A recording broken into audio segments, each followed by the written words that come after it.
Good evening, Pokemon fans! Here with your community news. Today's host, Crobat for Win of the TheTokenMinorities, and my good friend on the other side. What is your name again? I forgot. TTM Jolt, what's going on, guys? Happy to be here once again. And I want to wish my friend Jolt a happy birthday. Thank you. Every day's his birthday if you don't know. Let's jump right into the headlines. Yes, it is, Jolt. Yes, it is. We're jumping into these headlines. You don't get to defend yourself. For our first story of the day, we'll be covering the GBA Finals. It's no secret that George won the GBA Finals, but there's a part of the story that you won't hear anywhere else. We're breaking this news live, and I already see it taking off like wildfire.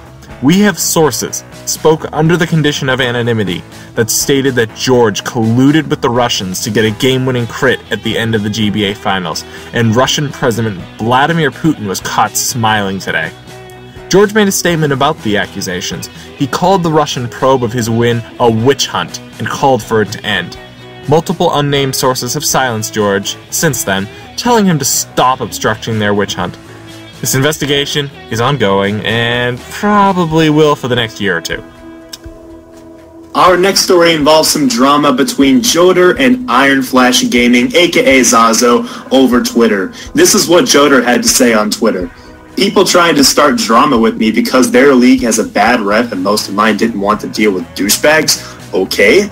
If your rep is just a bunch of cocky frat boys, nobody wants to interact with you, good at battling or not. And this is what Zazo had to say in response on Twitter. Who are you calling a cocky frat boy? Who's the winner in this drama? No one. Play nice, guys. We don't need this drama on Twitter. Before we wrap up this segment, Zazo had this official statement to make.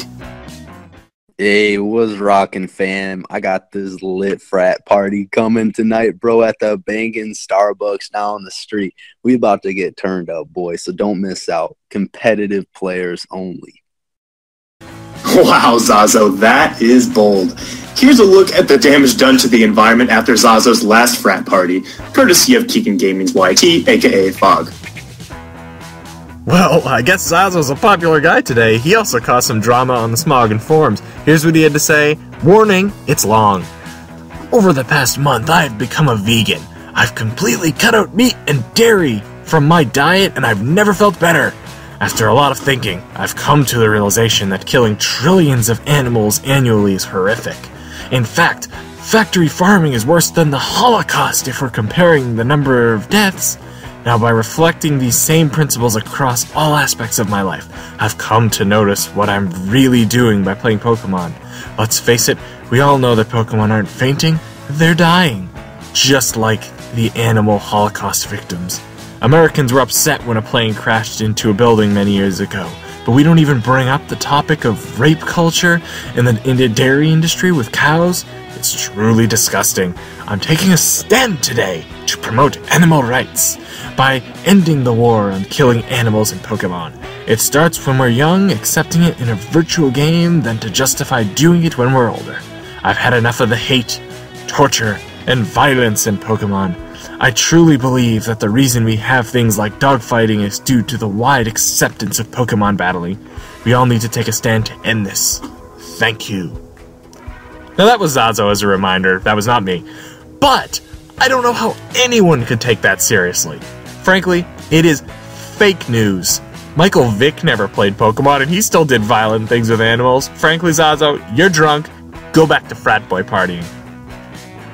And for our final story today, we are reporting that Lebanon, aka Levo Warfor 120, has decided to call it quits on YouTube after a controversial video that he posted was removed last week. This video was massively disliked for what people considered excessive rudeness and even racism against his opponent. Pokedrama TTM has screened the video and does agree with these sentiments broadly. There were some comments made about French culture and speaking French gibberish that were rather insensitive. Some people went as far as to suggest that it was pure hate and that it sets a poor example for younger viewers. Lebanon defended himself by essentially saying that it is part of his personality and temper, that he does it to everyone, and that he's overall a good person. He also agreed with the sentiment that he took it too far. Because Lebanon removed the video in question, we will not show clips here out of respect.